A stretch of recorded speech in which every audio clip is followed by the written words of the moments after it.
கோலம் கொண்டு பெறும் தார்மீக பொருள் தந்தவன், தார்மீக பொருள் தந்தவன். ஆறுபடை வீடும் அருள் வழங்கும் முருகா அருகே நீ ஓடோடிவா.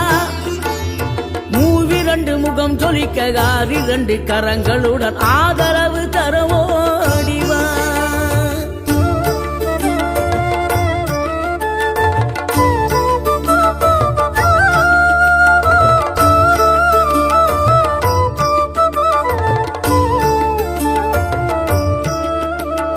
சினம் கொண்ட என் மனதை இனம் கண்டு அருள் செய்து வளமாக வைத்த முருகன், நீ பசு தேடும் கன்றனவே பசியோடு வந்த என்னை பறிவோடு